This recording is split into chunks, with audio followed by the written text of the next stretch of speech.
السلام علیکم رحمۃ اللہ وبرکاتہ۔ وعلیکم السلام ورحمۃ اللہ وبرکاتہ۔ حضرت مجھے روحانی علاج جاننا تھا، کیا مجھے ابھی کچھ دنوں پہلے گلے میں چھالا وغیرہ ہو گیا تو اس کے مطلب مجھے اس کے لیے روحانی علاج چاہیے تھا مجھے۔ تو روحانی علاج آپ سماعت فرما لیجیے۔ آپ کو چاہیے کہ آپ 111 مرتبہ یا سلام، اللہ تبارک و تعالی کا یہ صفاتی نام ہے، یا سلام پڑھ کر اپنے ہاتھوں پہ دم کر کے گلے پر آپ پھیر لیں، انشاءاللہ عز و جل گلے کے چھالے بھی ختم ہو جائیں گے۔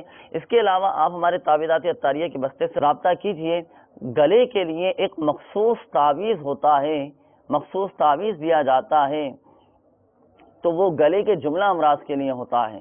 وہ گلے میں کسی کے درد ہو یا چھالے ہو چکے ہوں یا آواز خراب ہو چکی ہو یا وہ کوئی حقلاقتہ ہو، تو اس طرح کے جو بھی مسائل ہوں تو آپ ہمارے تعویذات عطاریہ کے بستے سے رابطے فرمائیے۔ گلے کے لیے مخصوص ایک تعویذ دیا جاتا ہے، وہ تعویذ آپ حاصل فرما لیجئے اور اس کو استعمال کیجئے، انشاءاللہ عز و جل بہت جلد آپ کے گلے کے چھالے بھی ختم ہو جائیں گے اور شفا بھی نصیب ہوگی۔ صلو علی الحبیب صلی اللہ تعالی علی محمد۔ مجھے اپنی اور ساری دنیا کے لوگوں کی اصلاح کی کوشش کرنی ہے۔